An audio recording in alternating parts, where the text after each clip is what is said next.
guys, welcome back to another episode of Making Moves with TK. I'm so excited to be doing a solo episode because it's been a while, and that was my initial game plan, is to kind of do like one solo, one guest, one solo, one guest. But then I got the opportunity to host a bunch of amazing epic guests. So I just kind of like pushed my solos to the side, and I really took the time to outline this episode. I mean, I'm sure you saw the title. It's called 25 Things I Learned at 25. I just turned 25, a few weeks ago, like 2 weeks ago now. And I already feel different. Like not in a like, oh my God, I'm so much more mature way. It's just like, I feel different. I don't know how, I don't know.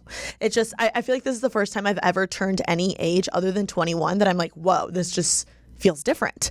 Also, the number 25 to me just seems like kind of old. I'm sorry if you're 25 or older and you're like, that is not old.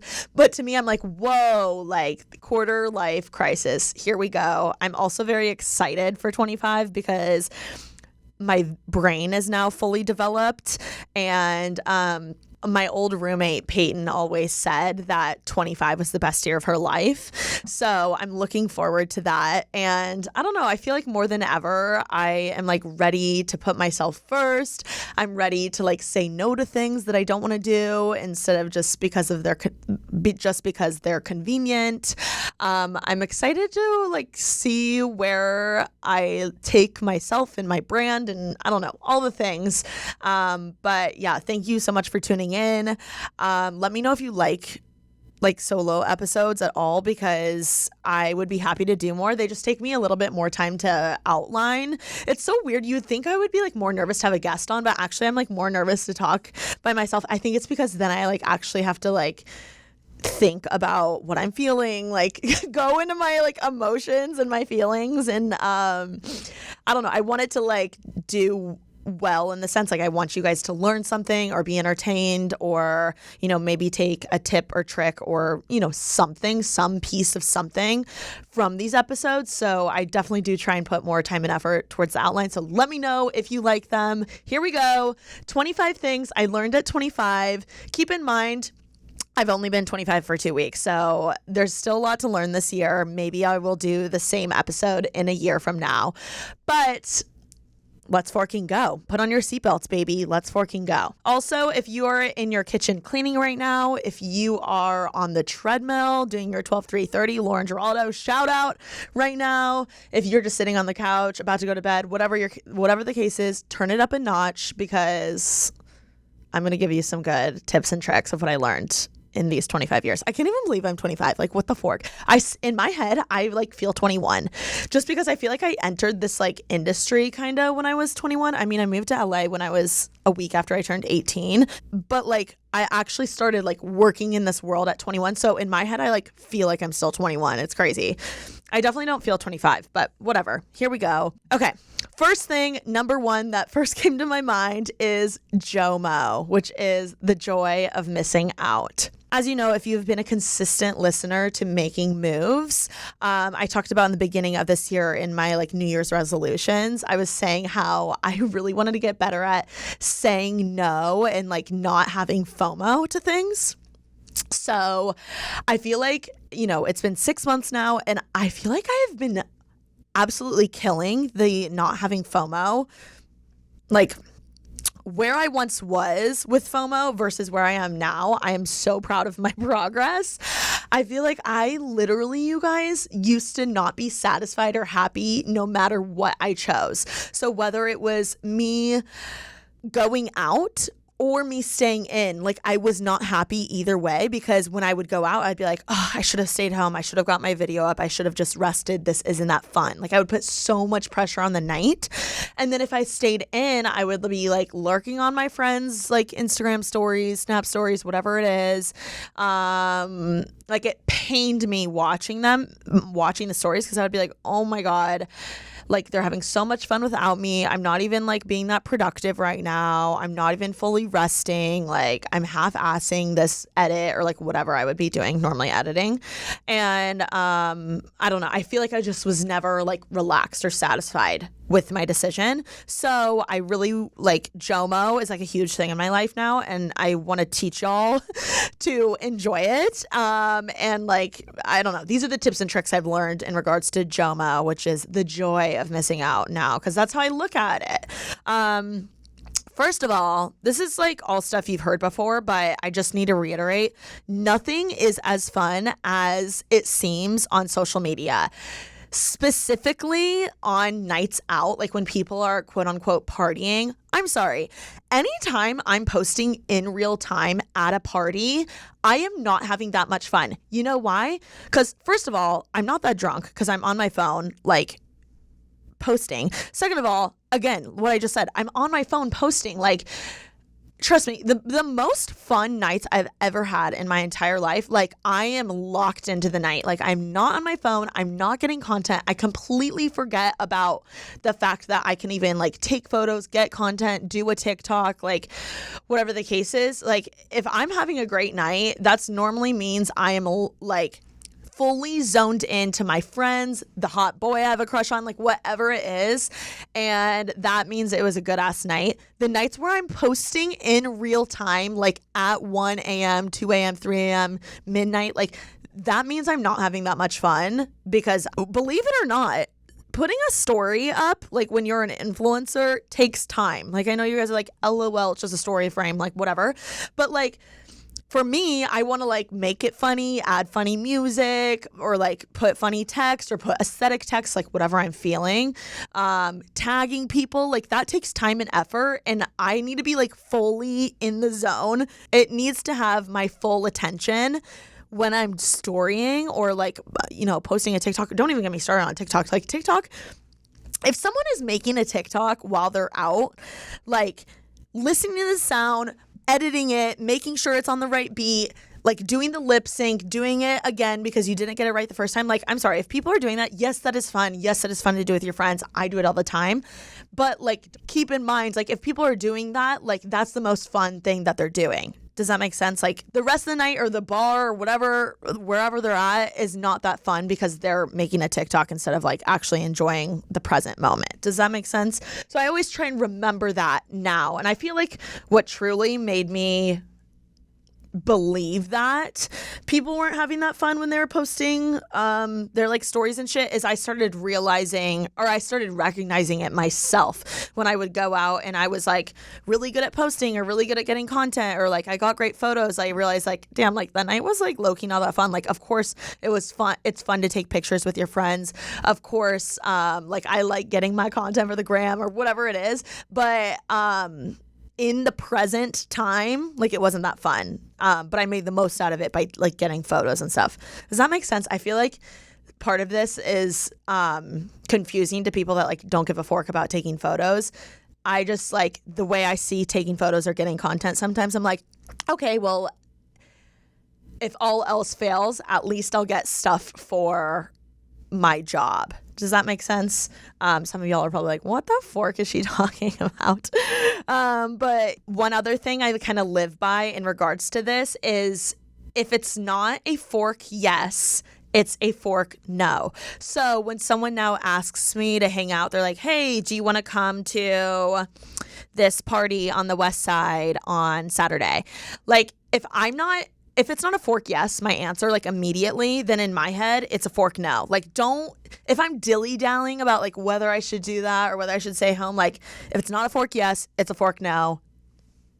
Those are words to live by. And I'm not kidding you. I am so much more happy and relaxed and just overall happy, like because I don't have as much FOMO anymore. And a few major things that have helped me not have FOMO is not having guilt when I choose to relax versus work. Because in my head, if I wouldn't go out to party, I was like, I better be working. But now I have found how much more productive I am like during the week if I actually choose to relax. And one way that I have helped myself relax is coloring.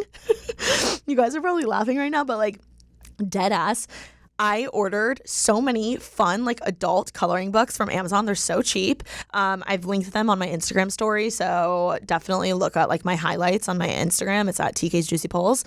But I found this one, and it's like, I'm not even a smoker at all, but I think it's so funny. It's like Disney characters that are like smoking or like smoking a hookah or whatever, and it's like literally Ariel like smoking a hookah, and I just color while I watch like Real Housewives or whatever it is, and it is like the best time. I look forward to it, genuinely. So find something that like will give you guaranteed fun, whether that's like your guilty pleasure, that's watching Grey's Anatomy, that's watching Housewives, that's watching like your favorite YouTuber, whatever it is. Okay, number 2 is risks are what take you to the next level. So every time I've taken a ginormous or even small risk in my life, that's what's helped me progress my entire life forward. Like, I feel like I'm always trying to move forward as a human being, whether that's spiritually, whether that's mentally, physically, like in a work setting, my relationships, friend-wise. Like, I always want to be moving forward. I always want to be changing. I always want to be getting better. And honestly, people that say like, you've changed, and they're not on board with that, like, that's their problem, not mine. I always want to be moving forward. That's a compliment to me if I've changed. So, that being said, when you come to a fork in the road and there is a risk you have to take to get to the next place where you want to be, of course, marinate on it, figure out how to attack it the best way. But I'm talking to myself here, like, take the risk. Like, the worst that can happen is you go back to where you started, you learn something new, you figure out a way to reroute or pivot. And risks really they've all been rewarding to me in some capacity. And that doesn't just mean like, oh, they've all been game-changing, like life-changing risks. Like, sometimes they're like little things here and there, like trying a new spot or trying a new go-to spot or going on a date or whatever the case is. For me, the biggest risks that come to mind are, one, like moving to LA. Hello. So scary. Moved across the country, didn't know a soul. Like, my life is forever changed because I did that. Another thing is moving into the current apartment I'm in. It's crazy watching my progression. And this isn't for me to be like, oh, look how far I've come. I'm just trying to show you, like, and be so real. If you followed me, you know, because I'm like very open about this stuff. But like, when I moved into my current apartment with my roommate, I was like afraid if I could afford it fully. Like, I was like, oh gosh, like, I'll take the smaller room, you take the master.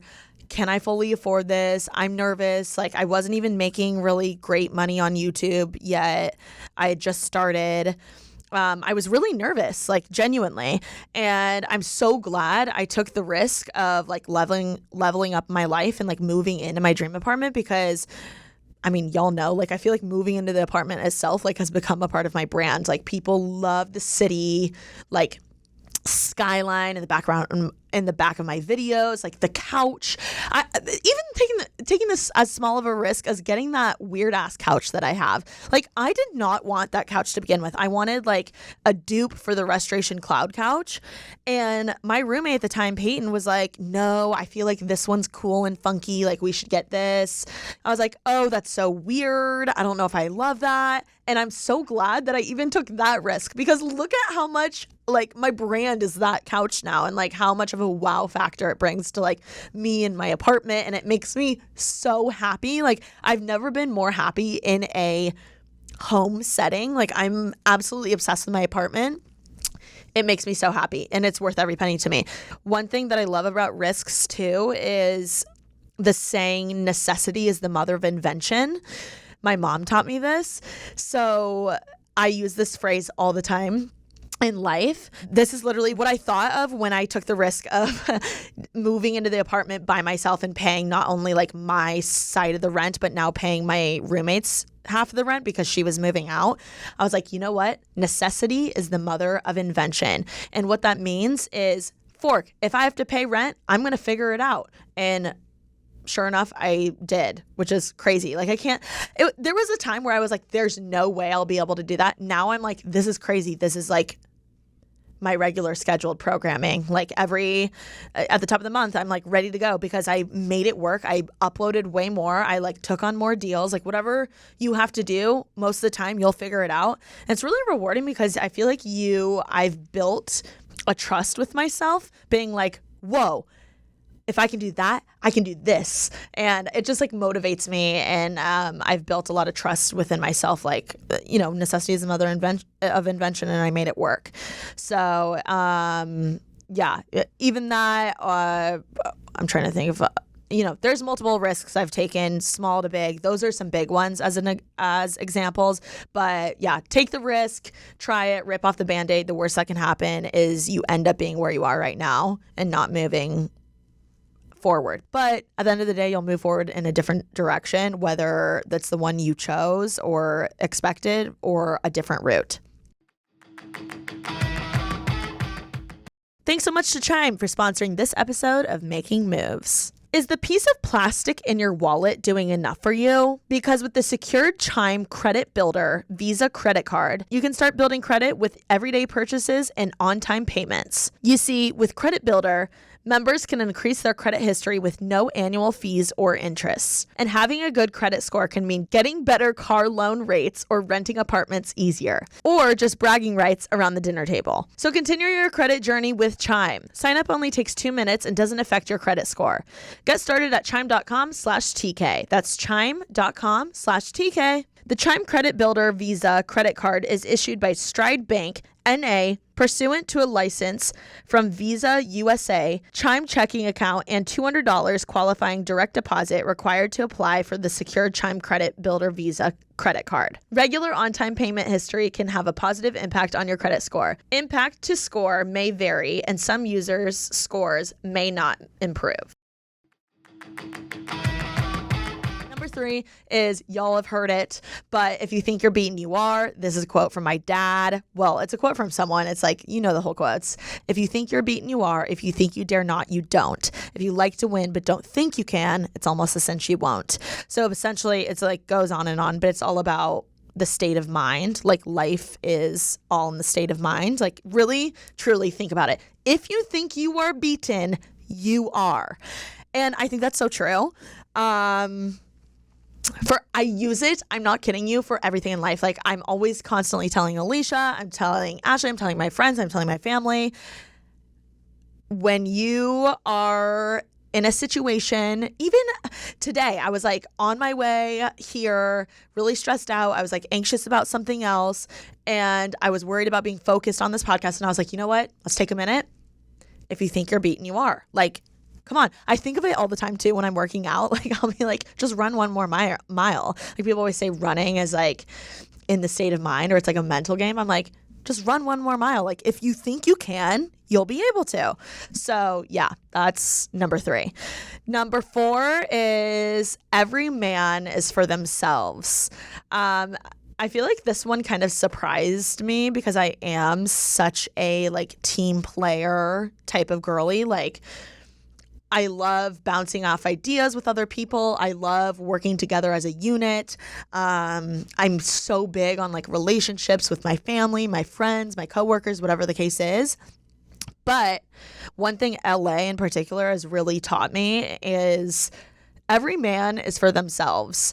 And it's kind of like, I think of like the Hunger Games, like no matter who you form an alliance with, aka like your friends, your family, your best coworker friend, like whatever it is, at the end of the day, when push comes to shove and they need to choose whether they're going to help you or help themselves, they're going to choose to help themselves.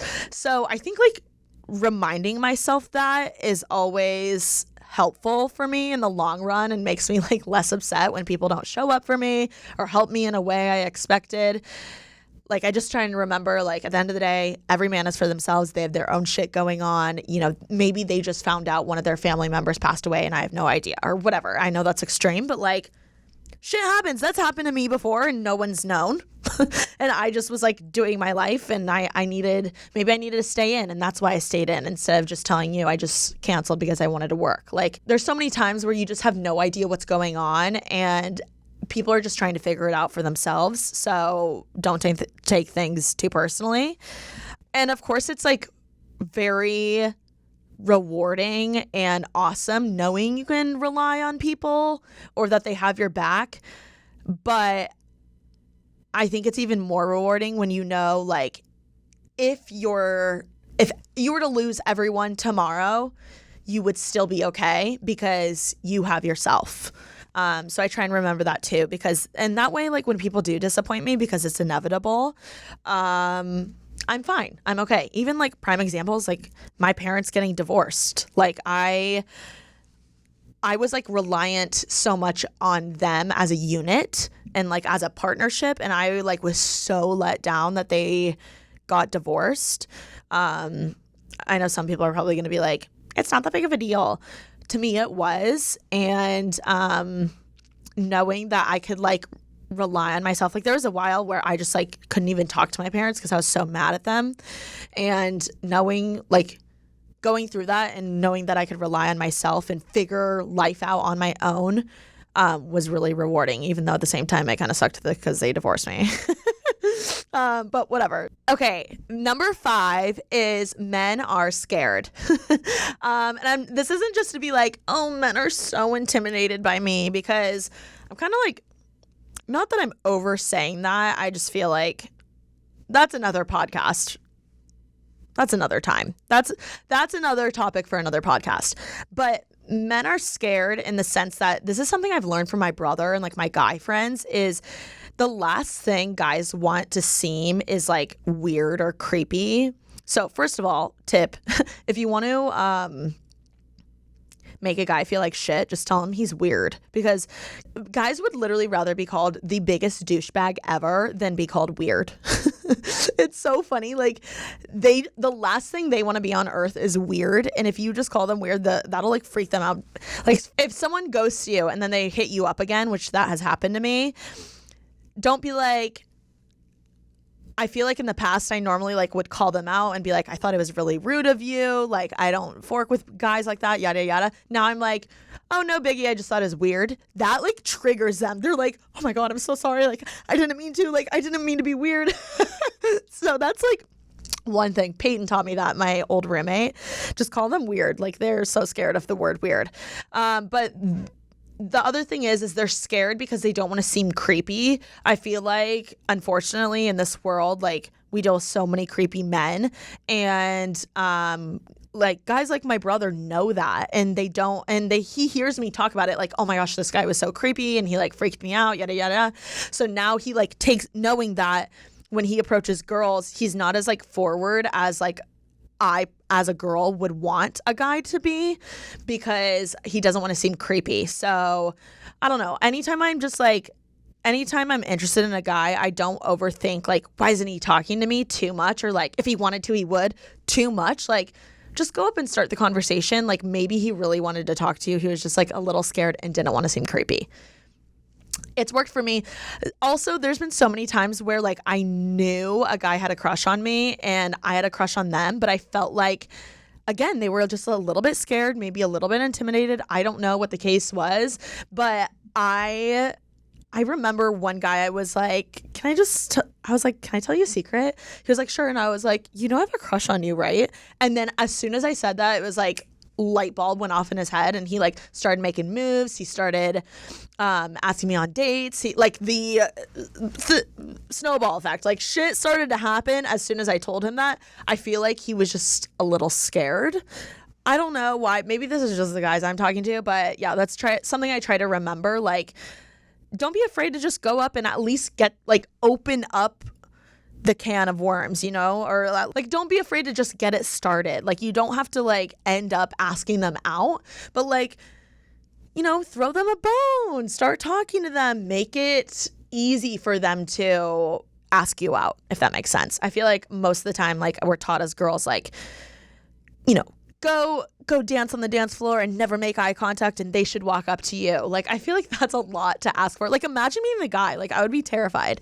So I think just like make yourself open, smile, make eye contact, like make it yourself available, and way more guys will come up to you.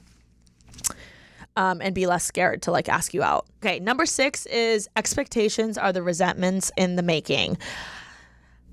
Oh gosh, this is such a good one. Like, I feel like I've always heard this, but it really hit these last couple of years, especially with men. Oh my gosh. Like, I feel like now my expectations are so low, not in like I don't have any like morals or values when it comes to men. Like, I definitely do. And I do have certain expectations, but I feel like I am so much more happy when I am pleasantly surprised by people. And this goes back to like every man is for themselves, like whether that's your friends or your family. Like, if they want to treat me, if they want to bless me, if they want to surprise me, if they want to help me, I let that be a moment of joy and surprise for me, and I enjoy that versus being like, I expected you to come and help me when I said I was fine and you needed to figure it out. Like, I feel like my old self was very like toxic in that way. I would be like,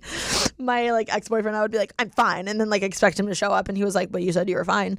Like, I feel like now I'm just like, expectations other than are resentments in the making. Like, lower the expectations. If someone shows up for me and I wasn't expecting it, great. That makes me and my day so much better. Okay, number 7. This is like, I feel like a big one that not that many people talk about. This is just like my hot take. Different types of friends are important. I feel like in our society, like having a best friend is what everyone wants. Of course, like I get it. Everyone wants that like best friend, bestie like moment, specifically just like for their Instagrams and Instagram captions, like if we're being honest. But it's fun to call someone your bestie, your best friend, whatever the case is. I think it's actually more important to have multiple besties. And I feel like most people will be like, that is such a bad idea. Like, people that can't keep one friend are like so toxic. It's not that you're like jumping from one friend to another and like ditching the rest. I think it's just good to have options as friends, because then you don't put all the expectations on one friend, and when they don't show up for you for whatever it is you need help for, like at least you have other friends to help you for different things. I realized this when I like moved to LA, because I had like my hometown friends, and then I had my like Fitum friends, and then I had my influencer YouTube friends, and then I had my work friends, and then I, quickly had like my brother's friends, and then over time I had like my party friends, and then I had my brother's friends, and more work friends and acquaintances and event friends. And I have found that has helped me so much, because how can I expect one of my hometown friends to know when I'm upset about a YouTube comment when she is like so far removed from my like YouTube world? Or like, how can I expect her to congratulate me on like a huge brand deal when she's just like, what does that even mean? Do you know what I mean? Or vice versa. Like, how can I expect one of my event friends in LA to help me with like my family issues? Like, that's a lot of pressure to put on like one person. And I just think it's really important to have, a few good hometown friends, a few, like 1 or 2 or 3. It's not like 5 to 10. That's great if you do. But I like to have different friends in different friend groups, because sometimes one friend in one friend group is going through it, and maybe they need time apart from you, or maybe you need time apart from them, or whatever the case is. Like, life is hard, life is sticky, and I have found having multiple friend groups and just like keeping up with them periodically from time to time has been really helpful for me. And I also like have friends in my head that like help me with designated things. Like for instance, my friend Libby is like one of my best friends when it comes to guys. Like I love talking about guys with her. Every time we catch up, she's like, how's so-and-so? Like, how was the date? Like, you know, how was your love life? How was the hookup? Like we're always talking about that. Like we get really deep with that. Some of my work friends, like I never talk about hooking up with guys with, because I just like, I feel like that's weird. We love to bond over, you know, YouTube stuff or whatever the case is. Like, it's just, I like to have different friends for different things. Sometimes I have friends that love like the YouTube world. Sometimes I have friends that hate the YouTube world, but they love going to sports games. So I don't know. I think it's important to have different types. And also for me, like being in this world, in this like LA bubble, because yes, it does become a bubble. It's so like important and crucial for me to have friends that aren't in the bubble, because I feel like they like help me touch grass. Literally, like there's been times where I'm like, I look back and I'm like, who did I think I was? Or I was like having unreal expectations for my career, or, you know, what should be happening for me in my life, or whatever the case is. And it's so nice talking to my hometown friends, because like they help me realize that your career and your job isn't the only thing that matters in life. Like, it's okay to get excited about the meal you're going to cook at home. It's okay if you don't want to work on a Sunday and you actually just want to reset and be hungover, whatever the case is. Like, I feel like it's just so important to have different types of people in your life that can add value in different areas. So that's my hot take on that. I don't know if some people will disagree, probably, but for me, that's what works. Okay, number 8 is no one is you, and that is your power. I've talked about this a gazillion times on this podcast, but seriously, the second I started leaning into me and what I like to do and who I am, and owning where I'm from owning that my parents are divorced, owning that I like tennis, owning that I'm from Indiana, like owning that I'm not a nepotism baby, like whatever the case is. I feel like I used to think like moving to LA, like I need to have this bag and this car and like have these connections. And it's very intimidating because everyone has all those things, or like that's what it felt like. And as soon as I started like honing into like my craziness and like saying fork and talking about boys or whatever it is, like that's when my like community and my followers leaned into me and felt like they could resonate with me the most. So yeah, it's just what makes you stand out. It's the only thing that will, is owning who you are and working it. Number 9 is FaceTime your friends. This is so simple and silly, but like the only way I can keep in contact with my hometown friends, or my silly little friend in Nashville, or my silly little friend in Chicago, or whatever the case is me reaching out and FaceTiming them. I have a few things on this. The first thing is, not everyone is good at reaching out. And that was a really hard pill for me to swallow, because I would be so confused, because every time I would talk to my friends from out of town that I wouldn't see periodically or by convenience, I was always the one reaching out. Like they would never reach out to me, and it used to piss me off. And I would be like, why am I the only one reaching out? Like, this isn't fair. Like, I'm the only one that cares. They don't give a fork about me. Well, first of all, Taylor, you're posting your entire life and every little detail on the internet. It's easy to keep up with you. That's number 1. Number 2 is sometimes people suck at reaching out. And like, you know, I'm bad at a ton of things too. That's one of their flaws, right? I am lucky that I'm good at reaching out. That is one thing that I am good at. And because I'm good at it, and I have finally realized that I'm good at it, I am owning that. And I'm fine with being the friend that reaches out. If they don't reach out to me, that's fine. It's not that deep. Reach out to your friends. And if you're bad at reaching out, it would mean a lot if you reached out to your friend who reaches out to you more, because it literally makes my day when my friends reach out to me. I'm like, they care so much.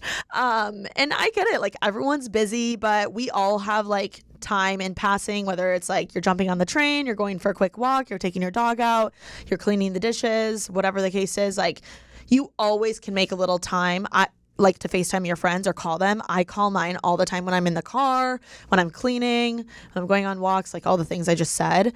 Yeah, I feel like anytime I'm in a funk or I feel weird and I randomly call a friend, it just helps me get out of my own head. Like, I feel like the world, whatever I'm like focused on is just like poof, it like disappears for a hot second, lets me get out of my own head and like focus on them. Like sometimes it helps. I don't even care if we talk about me. It just helps for me. Like I would love to be the listener and help my friend who I'm calling with their issue. Like it just helps to get out of your own head sometimes, especially I think with influencers when you're your own business owner and you're by yourself so much. Like it's nice to be like, what is your problem for every once in a while? Like, let me help you versus me like focusing and over analyzing on like my little things every once in a while. Oh, another thing that I do is when I'm like driving and I'm like thinking, listening to music, and someone pops into my head that I normally would never call, I try and actually force myself to call them. I haven't done this in a while, mainly because I haven't been in the car that much. But there would be times where I'd have like random ass people that pop into my head, like, oh, this so-and-so guy that I used to talk to, and we were like really good friends, and I kind of had a crush on him at some point. Like, I wonder how he's doing. I would convince myself that I need to call him, and I'm not kidding you, it would make their day. They would be like, whether it was a girl, a guy, whatever, they'd be like, oh my God, like, thank you so much for thinking of me. Like, this just made my day. Even if we can talk for 2 minutes, I think just showing that, like, you care or you thought of them, like telling someone, oh my God, I thought of you the other day. It really is endearing and means a lot. So I think, I don't know, push yourself. It's a fun way to get yourself out of your comfort zone too. Take a little risk, call someone that you thought of the other day. And yeah, one of my favorite songs is Always Been You by, I think it's Quinn92. He's really good. Anyway, in the song, it says, when's the last time that you called someone just to say hi? Y'all don't want to hear me actually sing that, but that resonates with me so much. Like, I can't remember the last time anyone called me just to say hi, and I wish I could. So this is your sign. If you're watching my podcast and you're friends with me, call me. No, I'm kidding.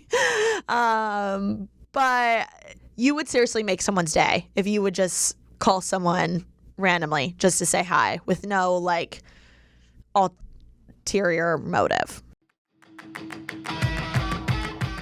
Before you book any brunch, you pore over lists and lists of reviews. So why not do the same when you're booking a doctor's appointment?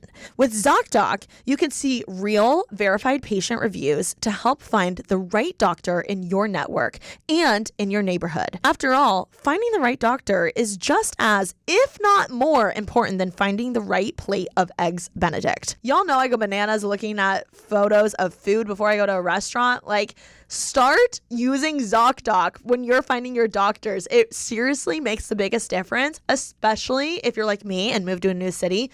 Don't know anyone, can't ask for any recommendations. ZocDoc will find the perfect doctor for you and your needs. If you guys don't know what ZocDoc is a free app that shows you doctors who are patient reviewed, take your insurance, and are available when you need them. Find and review local doctors. Read verified patient reviews from real people who made real appointments.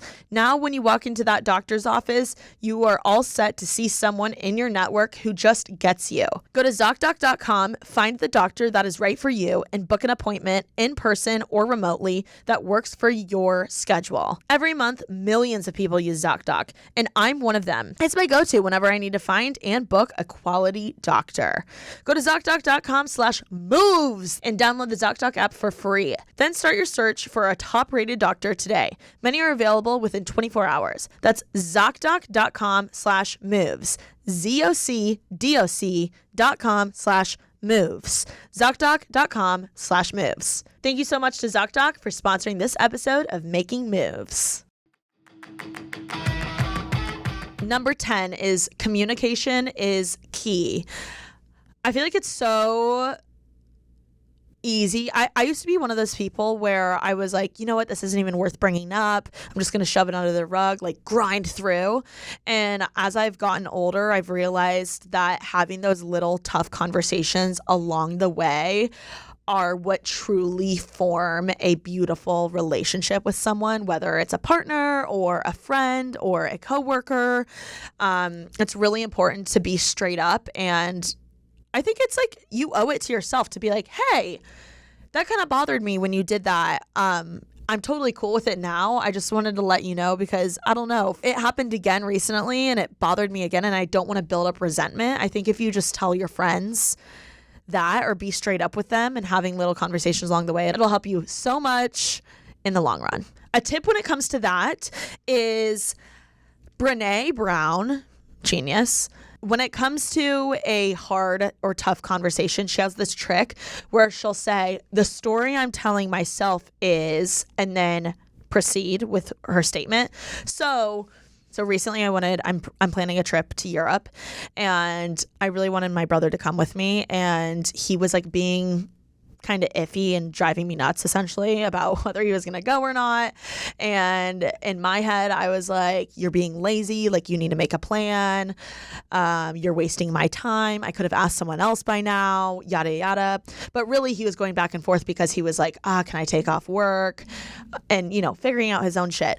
So the best thing I could do is approach him and be like, hey, this is bothering me that you aren't making a plan. The story I'm telling myself is that you're being lazy and you're just waiting for me to make a plan and like draw the line. Is that the case, or am I completely wrong? Because that is the story that I'm telling myself. Then from there, he would be like, oh my God, I'm so sorry that you felt that way. I actually was really stressed about taking off work. I don't think it's going to work out. Thanks for bringing that up. The story I'm telling myself is A, B, and C. It's just a helpful way to be like, listen, this is why I'm mad, but like a nicer way. That makes sense. Okay, number 11 is trust your gut. Your gut and intuition are there for a forking reason. Like, trust your gut more than anything. Your intuition is so real. Like, I just cannot reiterate that enough. Like, there's a reason why you had a weird feeling about so-and-so entering your friend group. There's a reason, a light bulb or like went off in your head, aka your gut, when so-and-so walked in the room and like the vibe changed, or like there's a reason why you felt the vibe change. Trust your gut. One thing my friends and I have done recently, because we had like a weird situation with someone in our orbit of people that we all agreed was not a good person to have around. And so we were all like, damn, like we all felt weird around this person at one point or another, and we wish we would have just said something. But again, I was like, it's not worth bringing up. Like, I don't want to seem like I'm talking shit or I don't like this person. I just like felt weird. So what we now have is like a safe word. It's kind of like the safe word when you use with your friends when you're at a bar and you're like, this guy's being creepy. You're like, pineapple, like, help me, save me, like, help me, like, get away from this guy. So come up with a new word with your friends, like, let's say it's mango. You'd be like, mango. You bring it up to your friends. You're like, hey, this is a mango thing. I don't know if I'm crazy. The story I'm telling myself is I had a weird feeling when so-and-so walked in. Was I the only one? I might be crazy. My gut went off. I got a weird vibe. I think that's good to have like a little safe word. So it's not like, I feel like this is a whole topic for another conversation. There's like a big difference between talking shit and venting. But like, I'm like, are they that different? Anyway, I think the mango thing helps reiterate that this is like, I need to bring this up to help keep the integrity of the friend group versus me just talking mad shit. Does that make sense? Number 12 is moderation over restricting. I used to restrict food like crazy. Trigger warning, with anything like eating disorder food wise. I don't have an eating disorder. I'm not going to talk about that, but this is about food. I used to be such a restrictor when it came to food, and I would be like, oh, no carbs, no whatever. And then it would be like, I would do that the whole week. And then Friday would come along and I would binge like on my cheat day. I would be like, oh my God, I need this, I need this, I need this. And then I'd feel like sick afterwards. And lately I've been having like breakfast burritos whenever I want. If I'm craving a little ice cream at night, I have a few bites instead of like eating the entire thing of ice cream. Like, it has helped me so much. And actually, I feel like I'm more fit by like eating things in moderation versus like binging all at once. So yeah, just eat the damn ice cream, eat the pizza. If you're craving it, satisfy your craving. Life's too short. No one is going to notice if you ate the pizza or not. That's something I've learned at 25. I used to be such a restrictor. So yeah. That's over. We don't need to get too much into that. I feel like so many females deal with so much shit regarding food and fitness and whatever. And it's like, it's so hard to deal with and talk about. And I don't need to go into detail, but yeah, we all struggle with it. And just eat the whatever you want. Eat whatever the fork you want. That's what I have to say. Everything in moderation is key. Okay. Number 13 is hobbies are important. I used to think like work is life and then like party when you're not working. Like that's literally how I used to think. And now I'm realizing how much like hobbies are really important. Basically, like you need to find things in life that make you happy no matter what. So when all else fails, when your friends aren't showing up, when, you know, mom and dad are busy, whatever the case is, you know you can count on that one coffee that's a mile walk away that you just forking love. Like, or, you know, for me, I love tennis. I forking love it. I love golf. I love coloring. I love going to the beach with my friends, like things like that. You have to have hobbies you can rely on, or little things here and there that you can rely on that you know will make you happy. Like watching the sunset for me, I forking love that. Like I didn't even realize, I feel like I was go so much. I didn't even realize how much that actually brings me joy. So just keep note, find hobbies and stick to them, you know, make them just as important in your routine as going to the gym is. And it can be once a week. They're important. Okay, number 14, you guys have heard it on this podcast. The iconic Eleanor Roosevelt quote, "Great minds discuss ideas, average minds discuss events, and small minds discuss people." The quote speaks for itself, truly. It's so true. Anytime I'm like talking mad shit about someone, I try and like, first of all, recognize that I am like, hey, red flag, you're talking shit. Like, first of all, is this worth it? You're probably losing brain cells. Clearly, you got to work on something within yourself because you're talking mad shit about someone. I don't know. Like, anytime I'm talking shit about someone, I try and remember like, okay, why am I doing this? And am I and the person I'm talking to, are we really that bored and boring that we have nothing to talk about other than shit about someone? Like, do we really have nothing in common? I guarantee you can find something in common that you can talk about other than shit about someone. So yeah, I try and live by that. And just feel like the first thing is just recognizing when you're talking shit. Like, okay, let's wrap this up. I try and remind myself that. No one's perfect. Number 15 is it's a no unless you ask. This has been like a game changer in my career and my, like, with podcast guests. No one's going to like waltz on in here with a silver platter, like onto my podcast guest. It's not like Kris Jenner's going to walk in. Like, you really do have to put yourself out on a limb, whether it's for a boy you like or a girl you like or whatever. Like, put yourself out on a limb and ask. And if it's a no, at least you asked. Now, it's automatically going to be a no unless you ask. So that's a huge one for me. Number 16, this is so silly, but like huge in my world, is a little cleanup here and there is better than waiting for it to pile up and like cleaning the entire week because you've let so much pile up. So what I mean by that is I used to just like literally go in, do my hair and makeup, leave it a pigsty, come in the next day, do the same thing, make it even more of a mess. And by the end of the week, I'd be like, okay, I'll clean on Sunday. No, now that is not the vibe. I clean like 10 to 20 to 30 minutes every day. It's a part of my routine. When I'm done with in the kitchen, I try and like wipe things up. I don't let things sit for more than like 1 to 2 to 3 days. And that's been a huge game changer for me as well. Number 17. You have to be able to water your own plant before you can help water others. I feel like clearly there's a lot with me.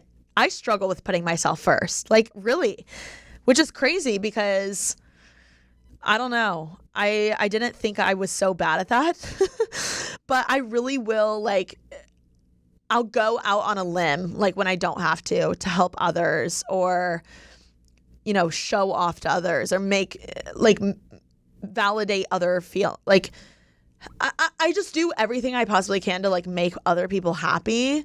And because I feel like it'll be validating on my end, like, oh, like they'll be so happy that I helped them, or, you know, things like that. It's more of a selfish thing. I'm like, oh, I want them to praise me, versus like me just doing what I need, like what I truly need. Like help yourself first before you help others. It's okay to say no to things. And know in your heart that it's not that deep. Like it's not when people cancel on me, I am not mad. I'm happy because now I have time to like work on what I actually wanted to do or what I actually wanted to help myself with. So I think just like, yeah, keep in mind, like you have to water your own plant, whether that's, watering myself for me is like making time for the gym, making time to sleep, making time to do my own thing, making time to do things that make me happy. Because if I don't do that, I'll go crazy trying to please others. So yeah, I have an issue with trying to please others. I need to work on that. But that's something I've learned. So I need to water my own plant. This one's huge. I always talk about it on this podcast. But number 18 is launch now, adjust later. I cannot. This is probably my biggest thing. Like these are words I live by. Launch now, adjust later.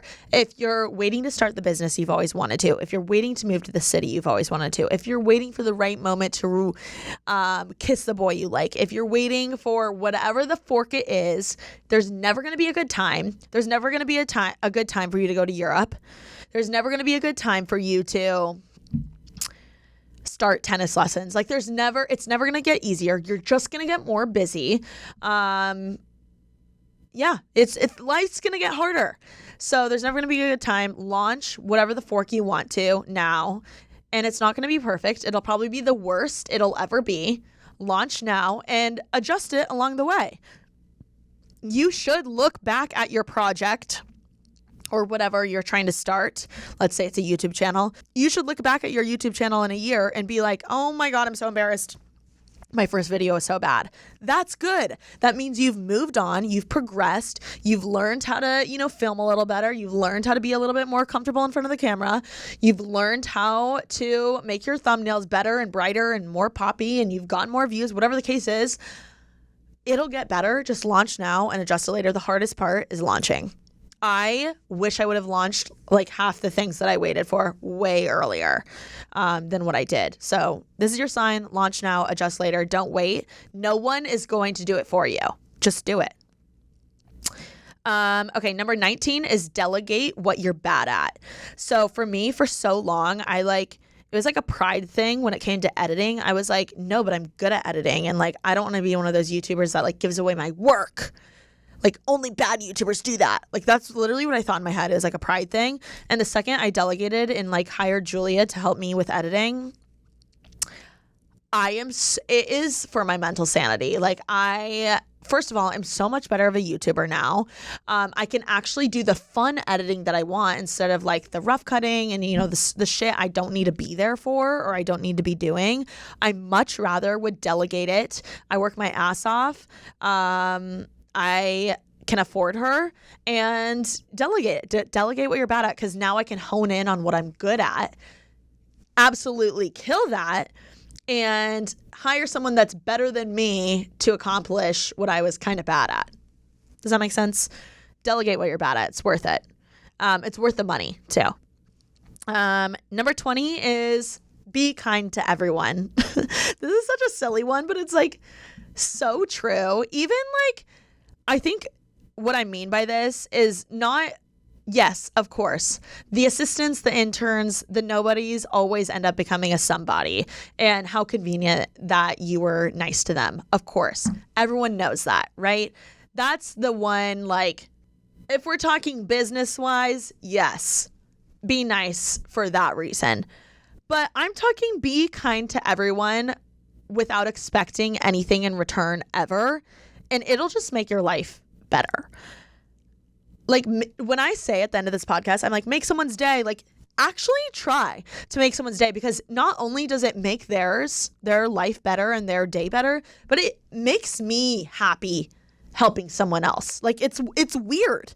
For some reason, it makes me happy doing that. So say hi to the person at your coffee shop that you go to. Smile at so-and-so walking out of the library when you're walking in. Talk to your grocery person. Tell them you like their nails. Tell them you like their whatever. Like, it's not that hard and it's not that deep. And don't expect anything in return. Like, expectations are resentments in the making. Be kind. Just be kind to everyone. Also, good, kind energy attracts good, kind energy. Like what you put out into the world and the universe and like whatever you believe in, God, whatever, universe, whatever, crystals, I don't fucking care. Like it is a thing. Like whatever you put out, you will receive back. So like be kind to people no matter what. Like go out on a limb for someone this week. You'll be surprised who will go out on a limb for you one day when you're not expecting it and they didn't have to, and how much it meant to you. Slay. Number 21 is exceed expectations. I think it's just important. I think this mainly in a work setting, but also in relationships with like friendships and, you know, showing up. Like it's so crazy, but in LA, like when people show up to things that I invite them to, like I am so grateful because I know it is a hassle. Like the traffic's a lot. It was far away. There's a gazillion other things you could be doing right now. You could be working. You probably got invited to like 8 other events. Like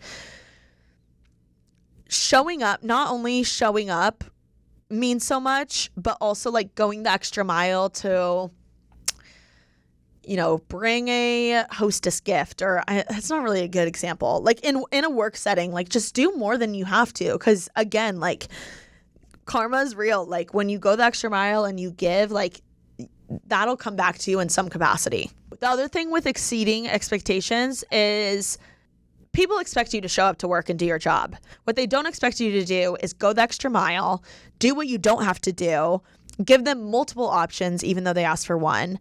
That's what gets you a promotion. That's what takes you to the next level. That's what gets you in a different tax bracket. Like seriously though, like if you do way more than what you're asked, people notice that and they remember it. And if you're consistent with doing more than what you're asked, you most likely will be rewarded. And if you're not, keep note of that and I don't know, maybe reroute your career. These are all like overall umbrella things I've lived by, not like please take everything I say with a grain of salt. Okay, number 22 is just because it's convenient doesn't mean it's the right decision. This kind of goes with the FOMO thing, but I feel like with LA, I realized how many convenient friendships I had in Indiana because like, of course we're friends. We have cheer practice every couple of days a week. So of course we're going to be friends because I'm around you conveniently all the time. You know, of course I'm friends with my brother's friends because they're literally always at my house. But now moving to LA, I'm realizing, oh, it's actually hard to like make friends and keep relationships and, you know, because it's just a hassle to hassle the city for people to do things. And I feel like all the time, like I'll be hanging out with people and they'll be like, okay, we want to go to this restaurant when like secretly I wanted Panera or whatever the fork it is. Like just because it was convenient and your friend group wanted to do that doesn't mean it's always the right decision. Like, again, this goes back to like, me trying to please people. Like sometimes Panera is what will truly make my day. And if that means I need to go home by myself and eat it, by all means, like water your own plant, do what you need to do. Just because something's convenient and just because you're already on the west side and people are going out doesn't mean you need to go out if you don't want to. Does that make any sense? I hope it does. Number 23 is your brain loves when you try something new. I'm a hoe for trying something new. I love trying a new restaurant. I love going to a new area or part of town. I love meeting new people.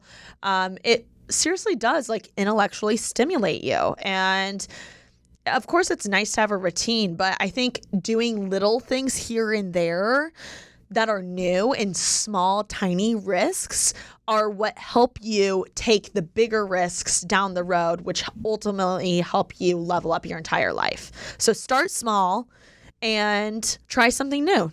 And you never know what can happen from that. People, food, things, places, everything. Try something new this week.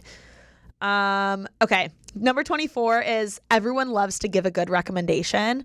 So that's why I think it's very important to ask for recommendations. So like, you know, ask for a favor, ask for word of mouth is huge. Like ask for a good recommendation to a restaurant, ask for a good recommendation for a hard drive that you need for a computer, whatever it is. One, because people are flattered when you're the person that they ask.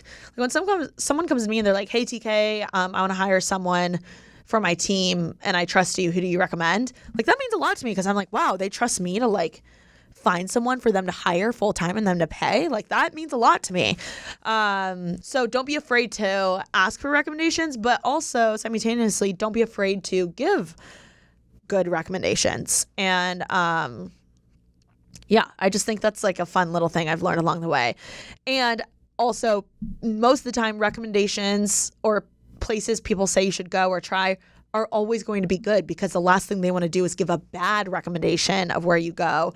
And then I was like, oh yeah, so-and-so said to go here and it sucked. Like, they're not going to give you a bad recommendation. Most of the time it's good. I would say like 98% of the time it's good. Okay. And last but certainly not least, comparison is the thief of joy.